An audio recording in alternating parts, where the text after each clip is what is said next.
الحمد لله نحمده ونستعينه ونستغفره ونؤمن به ونتوكل عليه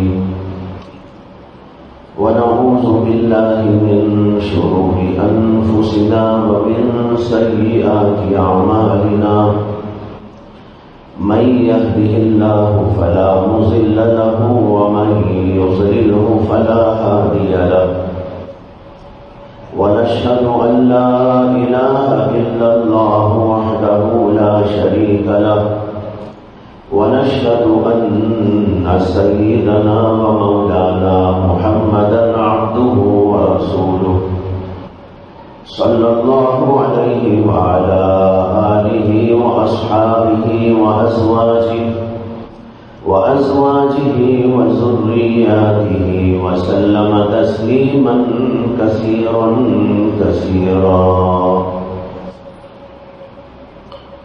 أما بعد فقد قال النبي صلى الله عليه وسلم للصائم فرحتان فرحة عند الإفطار وفرحة عند لقاء الرحمن.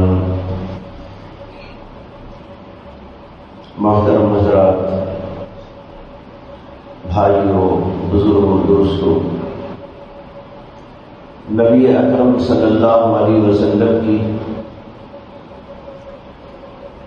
مختصر سی حدیث میں نے اس وقت آپ کے سامنے تلاوت کی. اس میں اللہ کے نبی علیہ السلام کا ارشاد ہے، للصائم فرحتان، روزے دار کو دو خوشیاں حاصل ہوتی ہیں.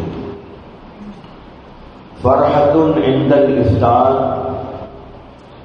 ایک خوشی افطار کے وقت، وفرحت عند لقاء الرحمن، اور دوسری خوشی رحمان سے ملاقات کے وقت. رحمان سے ملاقات تو آخرت میں ہوگی، جب بندہ اللہ کے دربار میں جائے گا تو اللہ تبارک و تعالیٰ اس کے روزوں کی وجہ سے جو اس کو اجر و ثواب عطا کریں گے،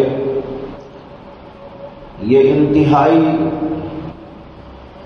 بہترین اور ناقابل تصور، جو ذہنوں میں ہمارے نہیں آ سکتا، تصور میں ہمارے نہیں آ سکتا. اللہ ایسی عنایات سے بندے کو نوازیں گے، اس وقت میں بندے مومن انتہائی خوشی اور فرحت محسوس کرے. اور دوسری خوشی کے بارے میں فرمایا کہ وہ افطار کے وقت میں ہوتی ہے. رمضان مبارک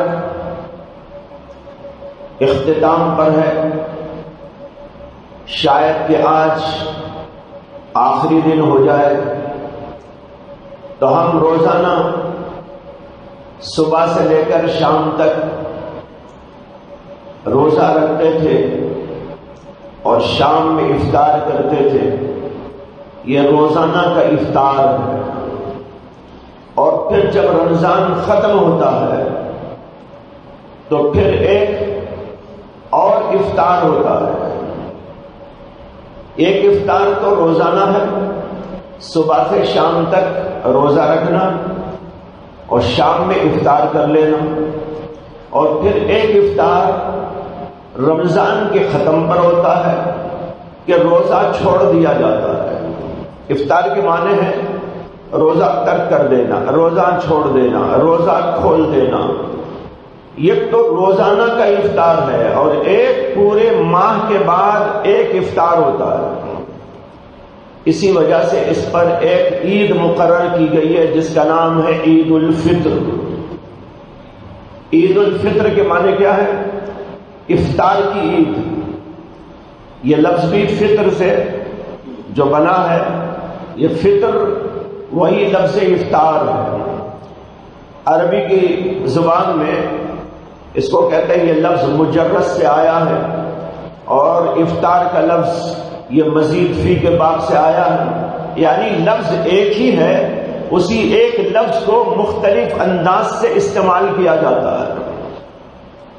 کبھی فطر کہا جاتا ہے، کبھی افطار کہا جاتا ہے، اور کبھی تفطیر بھی کہا جاتا ہے. اور اسی سے ایک اور بات بھی آپ کو سمجھا دوں، عربی کے اندر ناشتے کا نام ہے فطور. روزانہ ناشتہ ہوتا ہے نا، ناشتے کا نام عربی میں کیا ہے؟ فطور. ہم تو کہتے ہیں ناشتہ، عربی میں کہیں گے فطور. فطور کیوں کہتے ہیں؟ اس لیے کہ رات بھر آدمی کھائے بغیر رہتا ہے، صبح میں اٹھ کے کھاتا ہے. صبح میں اٹھ کے جو کھاتا ہے تو گویا کہ رات بھر کا اب افطار کر رہا ہے. تو دیکھو وہی لفظ ہے، فطر، فطور، افطار. اور فطر کے اصل معنی آتے ہیں کسی چیز کو توڑنا، کسی چیز کو ظاہر کرنا. دو چیزیں ملی ہوئی ہوں اور ان دو چیزوں کو ہم الگ الگ کر دیں تو اس کو کہا جاتا ہے عربی کے اندر فطر. اور اسی سے اللہ کا نام بھی آتا ہے فاطر السماوات والارض. یہاں بھی وہ لفظ آیا ہے فاطر السماوات والارض. فاطر کے معنی ہے پیدا کرنے والا. پیدا کرنے سے کیا مراد؟ یہ پوری کائنات پہلے ایک تھی، اللہ نے زمین کو الگ کیا، آسمان کو الگ کیا، دونوں کو جدا کر کے ان کو الگ الگ شکلیں عطا فرمائی. اس لیے اللہ کے ناموں میں سے ایک نام ہے فاطر السماوات والارض، زمین و آسمان کا پھاڑنے والا، زمین و آسمان کو الگ الگ کرنے والا.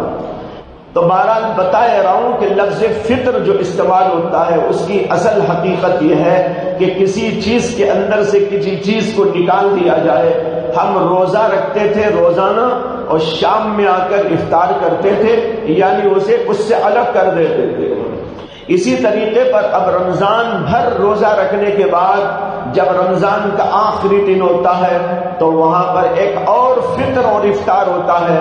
وہ یہ ہے کہ پورے ماہ کا افطار کر لیا جاتا ہے، اب ایک سال کے لیے روزہ نہیں رکھنا ہے. یہ ہو گیا بڑا افطار.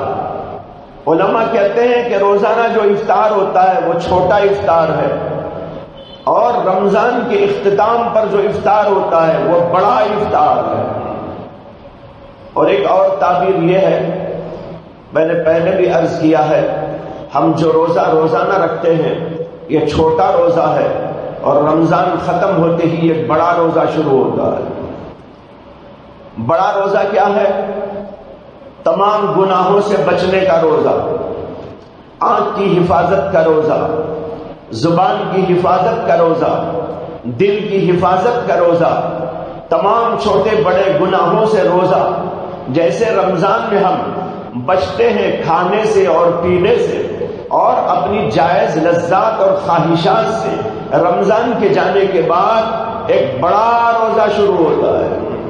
اس لیے کہ رمضان ختم ہوا تو بڑا افطار ہوا، اس بڑے افطار کے بعد ایک بڑا روزہ شروع ہوتا ہے، اور وہ روزہ ایک سال تک کے لیے چلتا رہتا ہے. اس میں ہر گناہ سے انسان کو بچنا ہے، چھوٹا گناہ ہو یا بڑا گناہ ہو، تمام گناہوں سے بچ کر آدمی زندگی گزارے. یہ رمضان کے بعد ہم لوگوں کو کرنا ہے. رمضان میں تو کرنا ہی ہے اور رمضان کے بعد بھی اس کو انجام دینا ہے کہ پورے سال تک اللہ کی نافرمانی سے بچتے رہنا.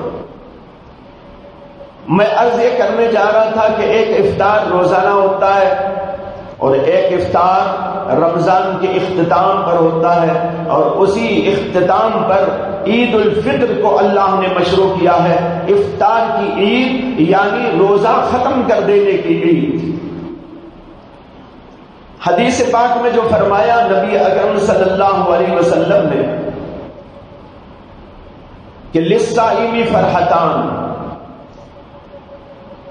روزے دار کو دو فرحتیں ملتی ہیں. اس میں ایک فرحت افطار کی، یہ دونوں افطاروں سے متعلق ہے.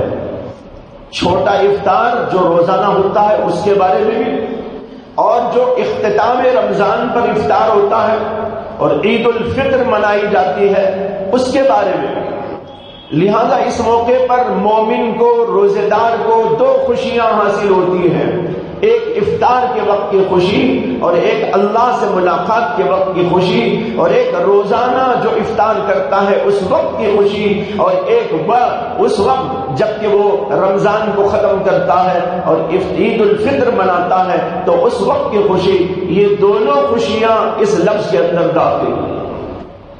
اب یہاں پر ایک اہم بات سمجھانا ہے، وہ یہ ہے کہ روزے دار کو افطار کے وقت جو خوشی ہوتی ہے یہ کاہے کی خوشی ہے، کس بات کی خوشی ہے؟ خوشی انسان کو ملتی ہے اس کی مطلوبہ چیز حاصل ہونے پر، اس کے مقصود کے پورا ہونے پر۔ جو چیز وہ چاہتا تھا آدمی کو جب وہ مل جاتی ہے آدمی خوش ہو جاتا ہے۔ ایک آدمی کو اس بات کی آرزو اور تمنا تھی کہ میں ایگزام دوں اور ایگزام کے اندر میں کامیاب ہو جاؤں۔ جب ایگزام میں کامیابی کی اسے سرٹیفکیٹ ملے گی اسے خوشی ہوگی، اس لیے خوشی ہوگی کہ جو اس کی نیت تھی، جو اس کی مراد تھی، جو اس کا مقصود تھا وہ اس کو حاصل ہوگی۔ ایک آدمی کو اس بات کی آرزو تمنا تھی کہ میں اتنا روپیہ کماؤں، میرے پاس اتنا جمع ہو جائے، اب اسے اتنا روپیہ مل گیا، ملتے ہی اسے خوشی ہوگی، اس لیے کہ جو اس کا مطلوب تھا، جو اس کا مقصود تھا وہ اس کو حاصل ہو گیا۔ ایک آدمی کو اس بات کی آرزو و تمنا تھی کہ میں یہاں سے مکہ مکرمہ جاؤں، مکہ مکرمہ کی زیارت کروں اور عمرہ کروں، اللہ نے اس کو توفیق دے دی اور وہاں پر پہنچ گیا۔ بتاؤ اس کو خوشی ہوگی کہ نہ ہوگی؟ اس لیے خوشی ہوگی کہ جو اس کی مراد تھی، جو اس کا مقصود تھا، جو اس کی تمنا اور آرزو تھی، اللہ نے اس کو پورا فرما دیا، اس لیے بے انتہا اس کو خوشی ہو جاتی ہے۔ تو خلاصہ یہ ہے کہ آدمی کو خوشی اس وقت میں ملا کرتی ہے جب آدمی کی آرزو اور تمنا پوری ہو جاتی ہے۔ اب سوچنا یہ ہے کہ ہم روزے میں جب افطار کرتے ہیں، چاہے وہ افطار روزانہ کا ہو یا وہ افطار عید الفطر کے موقع کا ہو، تو اس میں ہم کو خوشی ہوتی ہے، تو یہ خوشی کس بات کی ہوا کرتی ہے؟ اب آدمی ہر اپنے اپنے طور سے غور کرے کہ بھائی میری تمنا کیا ہے، میرا مقصود کیا ہے۔ میں نے روزہ رکھا تو میرا روزہ رکھنے سے مقصود کیا تھا؟ اگر روزہ رکھنے سے وہ مقصود پورا ہو گیا تو اس کو خوشی ہونا چاہیے، اور اسی خوشی کا اس کے اندر اللہ نے اظہار فرمایا۔ علماء لکھتے ہیں بہت سارے عوام بندے، عام قسم کے لوگ روزانہ افطار کے موقع پر اور جب عید الفطر آتی ہے تو اس وقت میں خوش ہوتے ہیں اور ان کو خوشی ملتی ہے۔ اس لیے خوشی ملتی ہے کہ ان کے ذہنوں میں یہ ہوتا ہے کہ ہم دن بھر روزے سے ہیں، ہمیں شام میں کھانا چاہیے، ہمیں کھانا پینا چاہیے، ہمیں مشروبات چاہیے، ہمیں سموسے چاہیے، ہمیں وہ چیز چاہیے، ہمیں پلاؤ چاہیے، ہمیں قورمہ چاہیے، اور یہ چاہیے اور وہ چاہیے، نئی نئی ڈشیں چاہیے۔ ارے صبح سے شام تک بھوکے رہے تھے، اب شام ہوتے ہی ارے یہ ملے گا اور وہ ملے گا، یہ ٹھنڈا ملے گا، وہ گرم ملے گا، یہ حریرہ ملے گا، یہ بادام ملے گا، یہ حلوہ ملے گا، یہ مانڈا ملے گا۔ اس وجہ سے جو ہے آدمی کو خوشی ہوتی ہے۔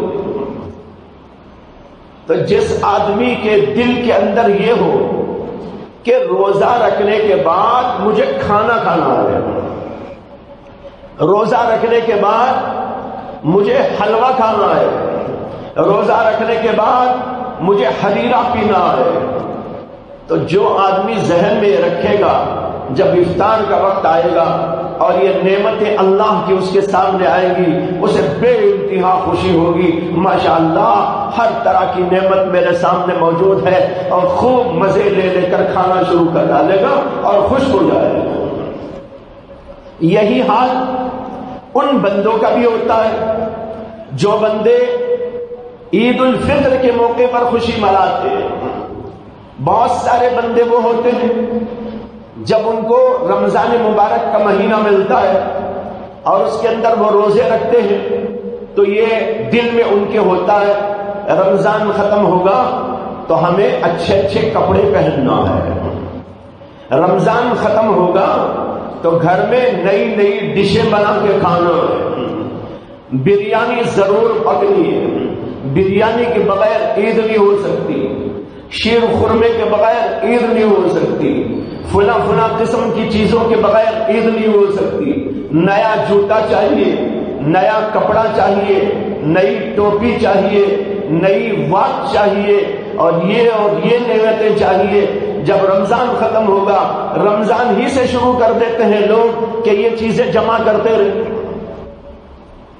کھانوں کی فکر، کپڑوں کی فکر، نئی نئی چیزوں کی فکر، یہ ساری فکریں کرتے کرتے کرتے جو ہی رمضان ختم ہوتا ہے اور عید الفطر کا چاند نظر آتا ہے، اب ان کے دل میں ہوتا ہے ماشاءاللہ اب تو کپڑے پہننا ہے، عید منانا ہے، خوشیاں منانا ہے۔ خوشی کس بات کی منانا ہے؟ کھانے کی خوشی، کپڑے کی خوشی، چیزوں کی خوشی، یہ چیزوں کی خوشی، ان چیزوں کی خوشی، یہ ان کے دلوں کے اندر ہوتا ہے۔ یہ عام بندے ہوتے ہیں، لیکن بھائیوں ایک اللہ کے وہ بندے بھی ہوتے ہیں جن کے دل اللہ سے ملے ہوئے ہوتے ہیں، جو اللہ سے عجیب تعلق رکھتے ہیں، اللہ تعالیٰ سے محبت رکھتے ہیں، اللہ کا خوف اور خشیت رکھتے ہیں، اور ان کی نگاہیں صرف ظاہر پر نہیں ہوا کرتی، ان کی نگاہیں باطن پر ہوا کرتی ہیں، ان کی نگاہیں آخرت پر ہوا کرتی ہیں، ان کی نگاہیں اللہ پر ہوا کرتی ہیں، ان کی نگاہیں دل کی خوبیوں پر ہوا کرتی ہیں، ان کی نگاہیں جنت کی نعمتوں پر ہوا کرتی ہیں۔ جو ایسے اللہ کے بندے ہوتے ہیں وہ روزانہ جب روزہ رکھ کر افطار کا وقت ہوتا ہے تو ان کے دلوں میں روزے کے وقت میں ہوتا ہے آج میرا روزہ ایسا گزر جائے کہ میرا مالک میرے سے راضی ہو جائے۔ دیکھو نقطۂ نظر کا فرق بتا رہا ہوں۔ کسی کا نقطۂ نظر روزے سے یہ ہے کہ میں بھوکا ہوں، شام میں کھانا کھانا ہے۔ کسی کا نقطۂ نظر یہ ہے کہ میں روزہ رکھ رہا ہوں میرے اللہ کو خوش کرنے کے لیے، لہذا میرا روزہ اس طرح گزر جائے میرا مالک میرے سے خوش ہو جائے۔ جب آدمی کے ذہن کے اندر یہ تصور بن جائے گا، اچھی طرح بیٹھ جائے گا کہ روزے سے میرا مقصود یہ نہیں ہے کہ میں بھوکا ہوں شام میں مجھے کھانا کھانا ہے، بلکہ روزے سے میرا مقصود یہ ہے کہ میں روزہ اس طرح رکھوں کہ میرا مالک مجھ سے خوش ہو جائے۔ میں روزہ رکھ کر میں اللہ کے عشق کا مظاہرہ کرنے جا رہا ہوں، میں اللہ کو بتا رہا ہوں اے اللہ میں تیرا چاہنے والا ہوں، میں تیرے پر مر مٹنے والا ہوں، میں تیرے حکم کے اوپر اپنے آپ کو قربان کرنے والا ہوں۔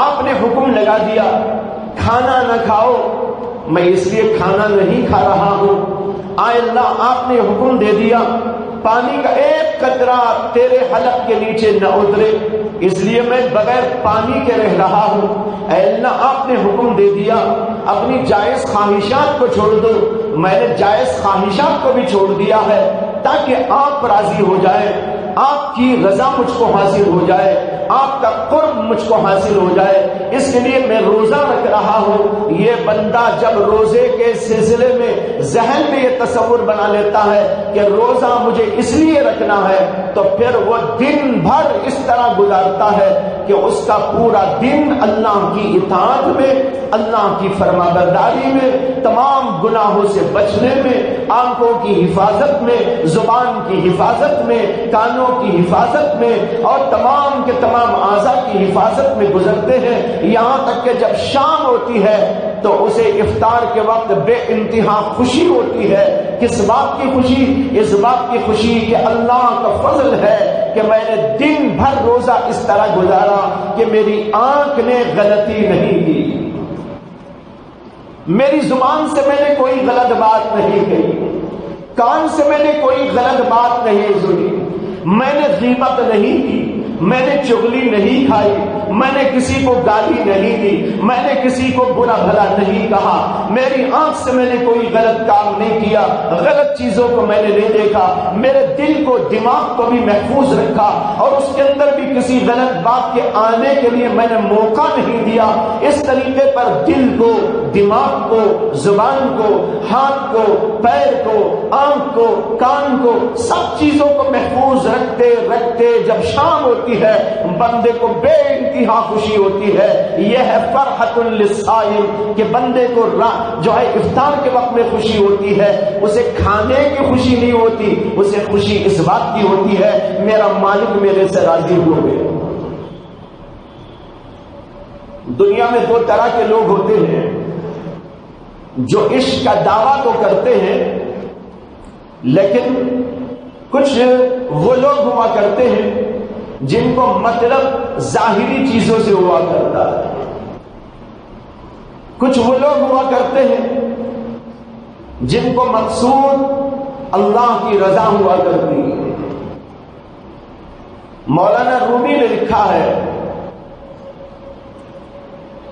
کہ لیلا اور مجنو، جن کا قصہ بڑا مشہور ہے اور مولانا روم نے اپنی مثنوی کے اندر اس کو بیان کیا ہے،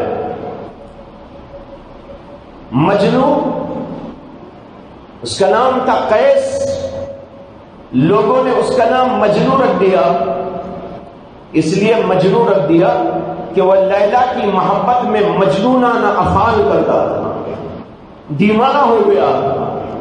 کچھ اللہ کے دیوانے ہوتے ہیں اور کچھ لیلا کے دیوانے ہوتے ہیں۔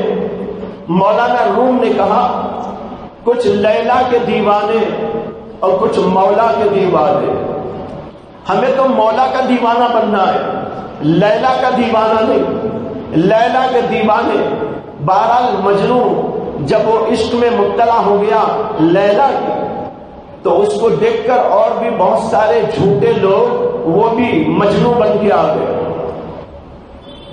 ایک بار ایسا ہوا کہ لیلا کے گھر کے باہر مجنونوں کی ایک لمبی ٹیم جمع ہو گئی، قطار جمع ہو گئی، سب کے سب کہہ رہے ہیں میں مجنو ہوں، میں مجنو ہوں، میں لیلا کا عاشق ہوں، میں لیلا کا عاشق ہوں۔ بہت سارے مجنو جمع ہو گئے۔ مولانا روم لکھتے ہیں کہ جب لیلا کو پتا چلا کہ بہت سے مجنو جمع ہو گئے ہیں تو اس نے اپنی خادمہ سے کہا کہ ایک طبق لے کے آؤ اور ایک چھری بھی لے کے آؤ۔ طبق اور چھری لائی گئی تو اس نے اپنی خادمہ سے کہا یہ جتنے بیٹھے ہوئے ہیں ان کے پاس میں یہ طبق بھی لے کر جاؤ اور چھری بھی لے کے جاؤ، اور ان میں سے ہر ایک کو یہ کہنا کہ لیلا نے تمہارے پاس مجھ کو بھیجا ہے، وہ یہ چاہتی ہے کہ تم جو ہے لیلا کے مجنو ہو اور لیلا کے عاشق ہو، تو اپنے جسم کا کوئی ٹکڑا کاٹ کر اس طبق کے اندر رکھ دو۔ یہ چھری موجود ہے، یہ طبق موجود ہے۔ وہ لے کر باہر نکلی خادمہ، پہلا ایک مجنو ملا، اس کو کہا لیلا نے مجھ کو بھیجا ہے، تم کون ہو؟ کہا کہ میں لیلا کا عاشق ہوں۔ کہا کہ لیلا نے بھیجا ہے، یہ چھری موجود ہے، طبق موجود ہے، لیلا کا کہنا ہے کہ تم اگر عاشق ہو تو اپنے جسم کا کوئی حصہ کاٹ کر گوشت اس کے اندر رکھ دو۔ اس نے کہا وہ مجنون میں نہیں ہوں، ذرا پیچھے چلے جاؤ۔ اس نے کہا کہ وہ مجنون میں نہیں ہوں، ذرا پیچھے چلے جاؤ۔ دوسرے کے پاس میں گئی اور تیسرے کے پاس میں گئی اور چوتھے کے پاس میں گئی، ہر ایک جو ہے کہنے لگا یہ نہیں، یہ تو نہیں ہو سکتا میرے سے، یہ تو نہیں ہو سکتا، یہاں تک کہ آخر میں وہ مجنون ملا جو روتا ہوا بیٹھا تھا۔ یہ تو ہنستے ہوئے کھیلتے ہوئے بیٹھے تھے، وہ روتا ہوا بیٹھا ہوا تھا۔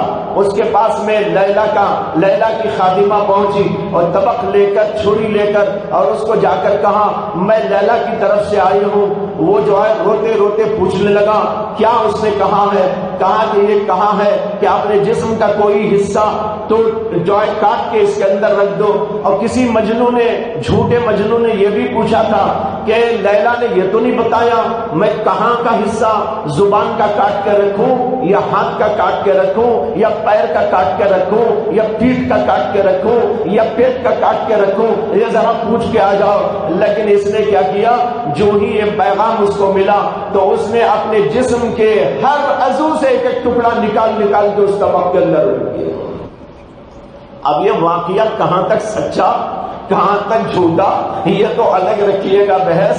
مولانا روم نے بہرحال یہ واقعہ لکھا ہے، تمثیلی واقعہ بھی ہو سکتا ہے، حقیقی واقعہ بھی ہو سکتا ہے۔ بہرحال بتانا یہ ہے کہ ایسے جھوٹے بہت سے مجنو پیدا ہو گئے، اور یہ وہ سچا مجنو تھا جس نے لیلا کا پیغام سنتے ہی عمل کرنا شروع کر دیا۔ تو بھائیوں، کچھ لوگ تو وہ ہوتے ہیں جو صرف ظاہری چیزوں کے اوپر اپنی نگاہوں کو مرکوز رکھتے، کھانے پر، پینے پر، ظاہری نعمتوں پر، اور کچھ بندے وہ ہوتے ہیں جو باطن پر نگاہ رکھتے ہیں۔ میں نے کہا کہ کچھ لوگ وہ ہوتے ہیں جو دن بھر کے روزے میں اس کو مقصود بناتے ہیں کہ شام ہو تو ہم کھانا کھائیں گے۔ ان کے روزے کا مقصد یہ ہوتا ہے کہ ان کی بھوک ختم ہو جائے جب وہ افطار کے وقت میں آئے، اور اس کی وجہ سے بہت خوشیاں مناتے ہیں۔ اور اسی طرح جب افطار بڑا ہوتا ہے جس کو عید الفطر کہا جاتا ہے تو وہاں بھی یہ خوشیاں مناتے ہیں، کپڑے پہن کر، بریانیاں کھا کر، مختلف نعمتیں کھا کر۔ اور ایک اللہ کے بندے وہ ہوتے ہیں جو روزانہ افطار کے وقت میں خوشی مناتے ہیں، تو ان کی خوشی اس لیے ہوتی ہے کہ دن بھر کا روزہ اللہ کے حکم کے مطابق پورا ہو گیا، اللہ کی رضا کے مطابق پورا ہو گیا۔ میری آنکھ نے غلطی نہ کی، میری زبان نے غلطی نہ کی، میرے دل دماغ نے غلطی نہ کی، یہاں تک کہ میں روزے میں اللہ کو خوش کرنے میں کامیاب ہو گیا، اس لیے شام میں اس کو بے انتہا خوشی ہوگی۔ اسی طریقے پر جب افطار یعنی عید الفطر کا موقع آتا ہے تو عید الفطر کے موقع پر بھی یہ بندے اس لیے خوش ہوتے ہیں کہ اللہ کے فضل سے رمضان اچھا گزر گیا، گناہوں سے پاک گزر گیا، عبادتوں کے ساتھ گزر گیا، روزوں کے ساتھ گزر گیا، تراویح پڑھ کر گزر گیا، تلاوت کر کے گزر گیا، اللہ کو یاد کر کے گزر گیا، اللہ کی جو ہے رضا حاصل کرنے کی فکروں میں گزر گیا۔ یہ میرا رمضان بڑا اچھا گزرا۔ اس لیے جب رمضان ختم ہوتا ہے، عید الفطر کا موقع آتا ہے تو اس وقت ان بندوں کو خوشی ہوتی ہے، اس بات کی خوشی کہ اللہ کے فضل سے ہمیں رضائے الہی کا پروانہ ملنے والا ہے۔ حدیث میں آتا ہے، نبی اکرم صلی اللہ علیہ وسلم نے فرمایا جب عید کا دن ہوتا ہے تو اللہ کے فرشتے زمین پر نازل ہوتے ہیں اور گلی کوچوں میں کھڑے ہو کے اعلان لگاتے ہیں۔ اعلان یہ ہوتا ہے کہ اے بندو، آج تمہاری عید کا دن ہے، لہذا تم اپنی معمولی عبادتوں کے ساتھ یہاں سے چلو عیدگاہ کی طرف، اور اللہ تمہیں بہت نوازنے والا ہے۔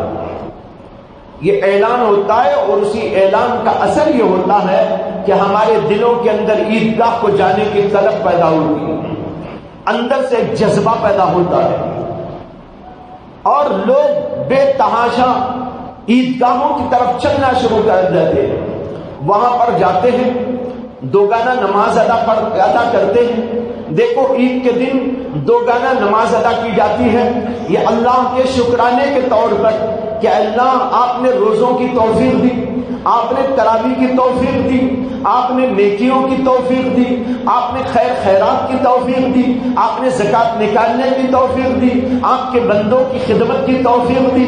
یہ خاص ساری خدمتیں اور آپ کی طرف سے یہ عنایتیں ہم کو جو ملی یہ آپ ہی کی توفیق سے ملی۔ اے اللہ، ہم دوگانہ نماز ادا کرتے ہیں آپ کے شکرانے میں کہ آپ نے اتنی بڑی بڑی دولتیں ہم کو عطا فرما دی۔ یہ 2 رکعت نماز ادا کی جاتی ہے، اور اس 2 رکعت نماز کی کیفیت بھی الگ ہوتی ہے، عام نمازوں سے ہٹ کر اس کے اندر تکبیرات زائد ہوتے ہیں، ان تکبیر زوائد کے ساتھ یہ نماز ایک خاص شان کے ساتھ میں ادا کی جاتی ہے اور اللہ کا شکرانہ ادا کیا جاتا ہے. جب بندے یہ نماز پڑھ لیتے ہیں اللہ کی طرف سے پوچھا جاتا ہے فرشتوں کو، اے میرے فرشتوں بتاؤ جو مزدور اپنا کام پورا کر چکا ہو، اپنے کام کو ڈیوٹی کو ٹھیک ٹھیک ادا کر دیا ہو، اس کے لیے کیا ہونا چاہیے، اس کا کیا بدلہ ہونا چاہیے. فرشتے عرض کرتے ہیں کہ اللہ جن لوگوں نے بھی کام کیا ہے، جن مزدوروں نے کام ٹھیک طور پر ادا کر دیا ہے، اپنی ڈیوٹیوں کو پورا کر دیا ہے، ان کے لیے ان کا پورا پورا اجر ان کو دیا جانا چاہیے، اس کی بہترین اجرت ان کو دی جانی چاہیے. اللہ تعالیٰ کہتے ہیں اے فرشتوں تم گواہ رہنا کہ ان بندوں نے نمازیں پڑھی تھی، ان بندوں نے روزے رکھے تھے، ان بندوں نے مجھ کو یاد کیا تھا، ان بندوں نے میرے لیے قربانیاں دی تھی، ان بندوں نے رمضان گزارا تھا اور میری محبت میں ان لوگوں نے مجاہدات کو اختیار کیا تھا، بھوک اور پیاس کو برداشت کیا تھا، میری ہی رضا کی خاطر یہ پورا مہینہ گزار کر اب میرے دربار میں حاضر ہوئے ہیں یہاں سے اپنی اجرت کو لے جانے کے لیے. تم گواہ رہنا میں نے ان سب کی مغفرت کر دی. یہ اعلان ہوتا ہے اور فرشتوں کو گواہ بنایا جاتا ہے. اس سے ہم اندازہ کر سکتے ہیں کہ رمضان کا اصلی مقصد ہے مغفرت کو حاصل کر لینا. اللہ رمضان کے اختتام پر عید الفطر کے موقع پر یہ دولت عطا کرتے ہیں بندوں کو، مغفرت کا پروانہ ان کو عطا کرتے ہیں اور یہ اعلان ہوتا ہے کہ اے بندو اب یہاں سے خوشی خوشی واپس چلے جاؤ. اس سے معلوم ہوا کہ اصل مقصود اللہ کی رضا روزوں سے بھی اور رمضان سے بھی، رمضان کی تمام عبادتوں سے بھی، اور پھر جب اختتام رمضان ہو تو اس وقت جو اصل خوشی وہ مغفرت کی خوشی ہے کہ اللہ نے ہماری مغفرت کر ڈالی. اس سے بڑی کیا خوشی ہے کہ انسان کو جہنم سے آزادی کا پروانہ دے دیا گیا. اس سے بڑی کوئی اور خوشی ہو سکتی ہے؟ کھانے کی خوشی، پینے کی خوشی، کپڑوں کی خوشی، یہ تو بھائی ثانوی درجے کی چیز ہے. یہ بھی رکھیں، اس میں کوئی شک نہیں کہ جب عید ہوگی اچھے کپڑے پہنے جائیں گے، اچھے کھانے کھائے جائیں گے، اچھے کھانے کھلائے جائیں گے اور لوگوں کو بھی شریک کیا جائے گا کہ وہ بھی اچھا کھانا کھا لیا کریں. چنانچہ حدیث میں آتا ہے کہ نبی اکرم صلی اللہ علیہ وسلم کے بارے میں حضرت سیدنا عبداللہ بن عمر رضی اللہ عنہ فرماتے ہیں فرض رسول اللہ صلی اللہ علیہ وسلم زکات الفطر تومۃ للمساکین وطہرۃ للصائم من اللہو والرفث. یہ حدیث کے الفاظ ہیں. اللہ کے نبی علیہ السلام کے بارے میں حضرت عبداللہ بن عمر کہتے ہیں کہ اللہ کے نبی صلی اللہ علیہ وسلم نے جو زکات الفطر یعنی صدقے فطر کو واجب قرار دیا ہے اس کی وجہ اور اس کی حکمت یہ ہے کہ اس کے اندر مسکینوں کے لیے کھانے کا انتظام ہے اور اس کے ساتھ یہ ہے کہ ہمارے روزوں میں، ہماری عبادتوں میں جو کمیاں ہو گئی ہیں، اس کے اندر جو غلطیاں واقع ہو گئی ہیں، اس سے ہمیں پاک و صاف کر دیا جائے. اسی لیے عید الفطر کے موقع پر صدقہ فطر ادا کرنے کا حکم دیا گیا. صدقہ فطر ادا کرو. صدقہ فطر ادا کرنے کی دو حکمتیں بتائی. ایک حکمت تو یہ ہے کہ ہمارے روزوں میں کچھ کمی ہو سکتی ہے، روزوں میں کچھ قصور ہو سکتا ہے، کچھ فطور ہو سکتا ہے، اخلاص کی کچھ کمی ہو سکتی ہے، ڈھنگ سے نہیں ہو سکا، اس کے اندر کچھ کمی رہ گئی. اللہ تبارک و تعالی صدقے فطر کی برکت سے اس کمی کو دور کر دیتے. لہذا جب بندہ عید الفطر کو جائے تو اس وقت یہ صدقہ فطر ادا کر کے جائے. جب صدقہ فطر ادا کر کے جائے گا تو اس کے اندر کی کمی دور ہو جائے گی.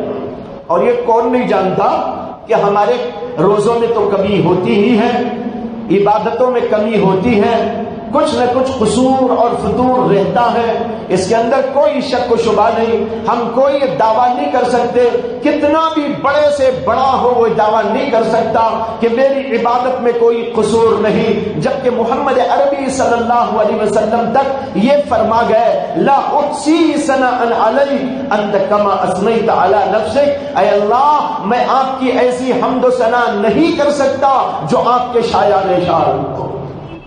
جب نبی بھی نہیں کر سکتے تو کوئی اور بندہ کیا کر سکتا ہے؟ تو ہمارے روزوں میں، ہماری نمازوں میں اور چیزوں میں بڑی کوتاہیاں اور کمیاں رہتی ہیں۔ اللہ نے اس کو صاف کرنے کا طریقہ یہ مقرر کیا کہ صدقہ فطر دے کر جاؤ، جب غریبوں کی امداد کرو گے تو اس کے نتیجے میں یہ ہوگا کہ تم کو پاک و صاف کر دیا جائے گا اور تمہاری عبادتوں کی کمیوں کو دور کر دیا جائے گا۔ اور دوسرا فائدہ بتایا وہ تومۃ للمساکین، صدقہ فطر دینے میں یہ فائدہ بھی ہے کہ مساکین کے لیے کھانے پینے کا انتظام ہو جائے گا۔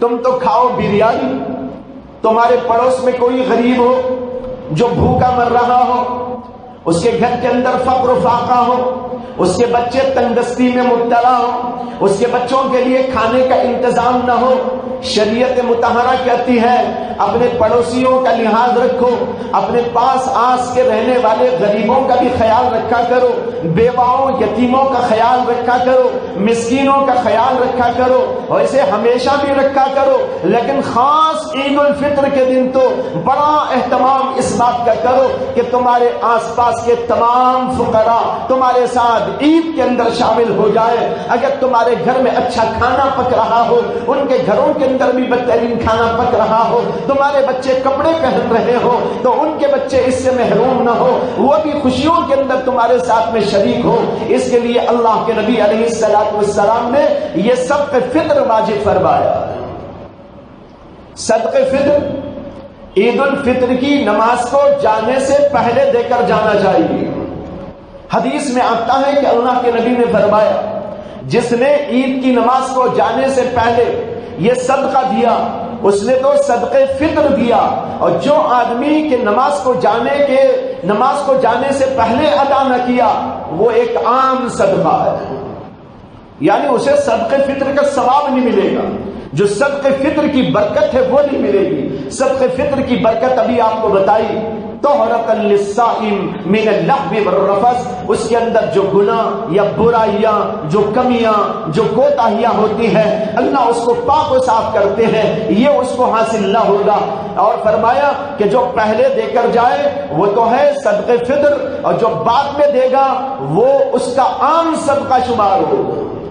لیکن مسئلہ یہاں پر یہ سمجھ لے کہ جس آدمی کو صدقہ فطر دینا واجب ہے وہ آدمی اگر صدقہ فطر عید الفطر کو جانے سے پہلے نہ دے سکا کسی وجہ سے تو معاف نہیں ہوگا، بعد میں بھی بہرحال اس کو دینا، اگرچہ ثواب میں کمی ہو جائے گی، برکتیں وہ اس کو نہ ملے گی، لیکن اس کے اوپر واجب رہے گا، اس کو بعد میں بھی دینا ہی پڑے گا۔ اگر پہلے نہیں دیا تو معاف نہیں ہو جائے گا، بہرحال اس کی قضا اس کو کرنی ہوگی کہ عید الفطر کے بعد بھی صحیح وہ غریبوں کی امداد کے لیے صدقہ فطر نکال کر دے دے۔ صدقہ فطر ہر اس آدمی پر واجب ہے جس آدمی پر زکوٰۃ واجب ہوتی ہے، یعنی اتنا مال اس کے پاس موجود ہے جتنے مال پر زکوٰۃ واجب۔ وہ کتنا مال؟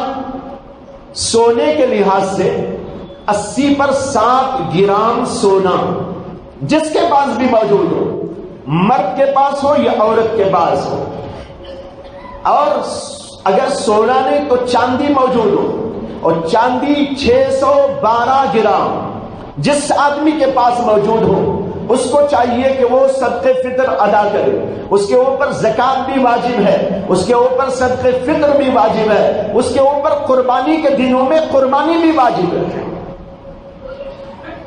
اور پھر ایک بات یہاں پر یہ سمجھ لیں، زکوٰۃ کے فرض ہونے کے لیے تو مال پر 1 سال گزرنا ہے۔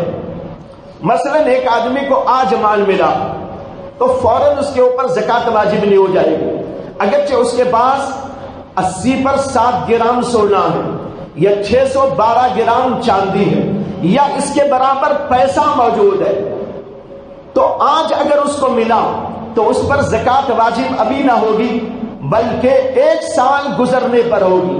آج ملا تو 1 سال کے بعد جب یہی دن آئے گا تو اس دن اس کے اوپر زکوٰۃ واجب ہوتی ہے۔ لیکن صدقہ فطر کا مسئلہ ایسا نہیں ہے، یہ ذرا اچھی طرح دماغ میں بٹھا لیجئے۔ صدقہ فطر ہر اس آدمی پر واجب ہے جس کے پاس عید سے پہلے رات میں بھی اگر صحیح مال اس کو مل گیا اور اتنا مال جتنا بھی میں نے بتایا تو اس کے اوپر بھی صدقہ فطر واجب ہو جاتا ہے۔ اس کے اوپر 1 سال گزرنا کوئی ضروری نہیں ہے، وہ زکوٰۃ کا مسئلہ ہے 1 سال گزرنے کی شرط والا، لیکن صدقہ فطر کے اندر یہ شرط نہیں ہے۔ جیسے صدقہ فطر میں یہ شرط نہیں ہے، اسی طریقے پر قربانی کے اندر بھی یہ شرط نہیں ہے۔ اگر کسی کو قربانی کے دنوں میں اتنا مال مل گیا اس کے اوپر قربانی واجب ہو جائے۔ بہرحال جس کے پاس اتنا مال ہو اس آدمی کو صدقہ فطر نکالنا واجب ہے اپنی طرف سے اور اپنی نابالغ اولاد کی طرف سے۔ ایک تو اپنی طرف سے نکالے گا اور ایک اپنی نابالغ جو ابھی بالغ نہیں ہوئی اولاد، لڑکا لڑکی بچے جو موجود ہیں، 1 ہو 2 ہو 4 ہو، کسی کے بہت زیادہ ہو، 50 ہو 60 ہو، اگرچہ ہوتے نہیں ہیں آج کل یہ الگ بات ہے، لیکن ہو تو ہم نے سنا بعض لوگ ہیں دنیا میں اب بھی موجود۔ حضرت شیخ عبد القادر جیلانی رحمت اللہ علیہ کے 28 لڑکے تھے۔ کتنے؟ 28 لڑکے تھے۔ یہ اب پرانے زمانے کی باتیں ہو گئی، اب تو نیا دور آیا ہے، ہم 2 ہمارے 2، اب وہ بھی نہیں، ہم 2 ہمارا 1 ہو گیا ہے۔ چند دن کے بعد آئے گا کہ ہم 2 ہمارا کوئی نہیں، حملہ وارث ہے۔ یہ زمانے بدلتے جا رہے ہیں۔ تو بھائی جتنے بھی اولاد ہو اس کی نابالغ اولاد کی طرف سے دینا، اپنی طرف سے اپنی نابالغ اولاد کی طرف سے دینا صدقہ فطر واجب ہے۔ جو بالغ اولاد ہو اب ان کا مسئلہ بھی سن لیجیے۔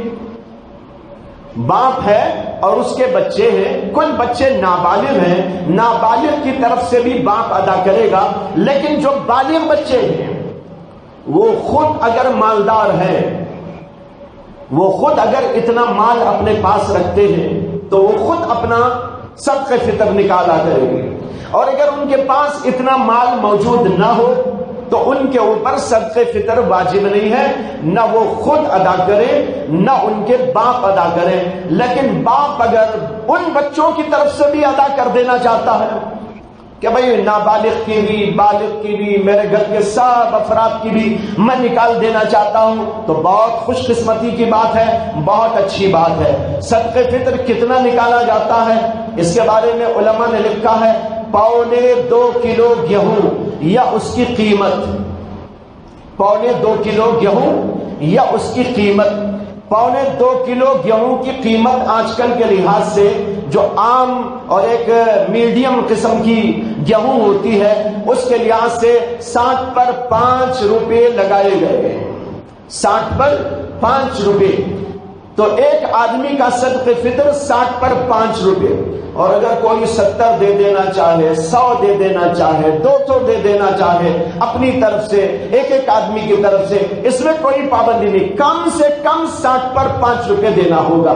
یہاں اس کے ساتھ ایک اور بہت اہم مسئلے کی طرف متوجہ کرنا چاہتا ہوں، وہ یہ ہے کہ احادیث میں آتا ہے کہ نبی اکرم صلی اللہ علیہ وسلم کے زمانے میں اللہ کے نبی علیہ السلام اور جو صحابہ کرام صدقہ فطر نکالا کرتے تھے وہ صدقہ فطر کئی چیزوں کا دیتے تھے، کھجور دیتے تھے، کشمش دیا کرتے تھے، پنیر دیا کرتے تھے، اسی طرح اور کچھ چیزیں جو اس زمانے میں رائج تھی، جو دیا کرتے تھے، یہ سب چیزیں نکالا کرتے تھے۔ احادیث کے اندر اس کا ذکر موجود ہے، اور ان تمام چیزوں کے بارے میں احادیث کے اندر آتا ہے کہ 1 سا دینا چاہیے، کھجور 1 سا، جو 1 سا، پنیر 1 سا، کشمش یعنی جس کو آپ کہتے ہیں منقع 1 سا، اور 1 سا ہمارے لحاظ سے ہوتا ہے 3.5 کلو۔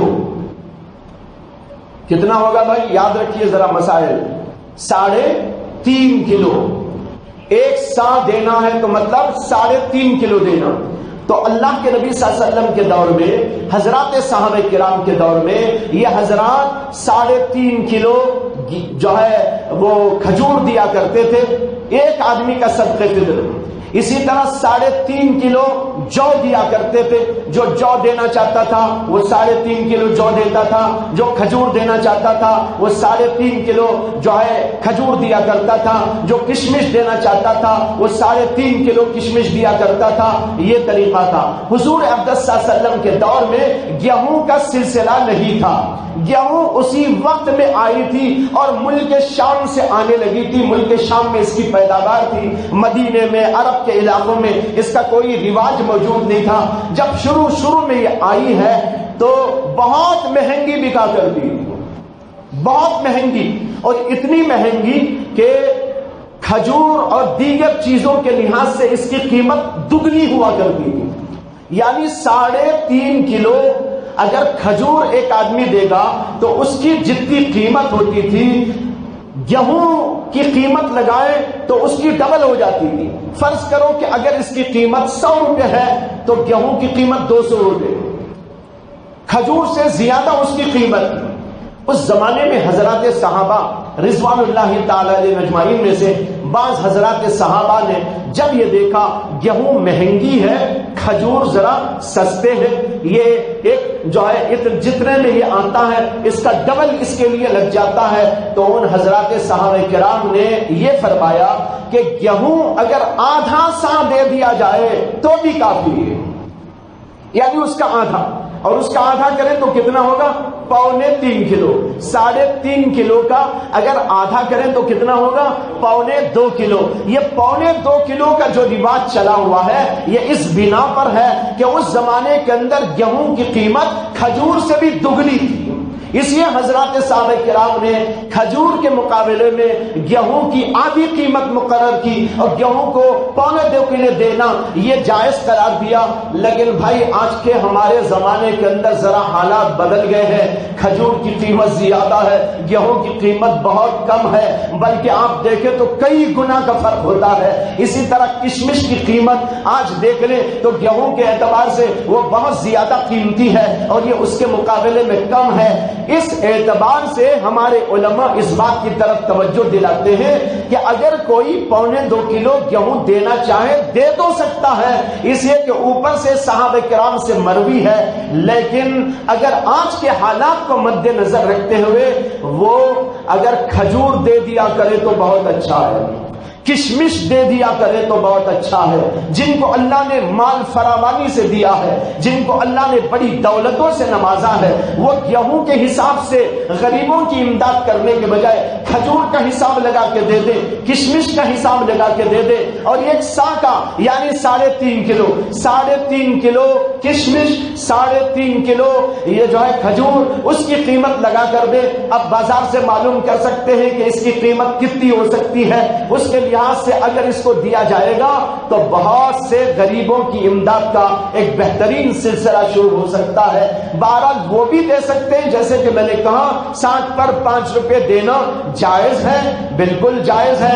لیکن اگر کوئی ہمت کرے اور خاص طور پر جن کو اللہ نے مال دولت عطا کی ہے وہ اس بات کی طرف زیادہ توجہ کرے کہ ہم اپنے مال میں سے غریبوں کے لیے زیادہ سے زیادہ نکالیں، اور اس سنت پر بھی عمل ہو جائے گا جو حضرات صحابہ کے زمانے میں چل رہی تھی. 3.5 کلو کھجور کا دینا، 3.5 کلو کشمش کا دینا، 3.5 کلو پنیر کا دینا، جیسے اس زمانے میں رواج تھا وہ سنت بھی زندہ ہو جائے گی اور غریبوں کا بہت بڑا مسئلہ حل ہو جائے گا. اللہ تعالی ہم سب کو توفیق عطا فرمائے. وآخر دعوانا ان الحمد للہ رب العالمین.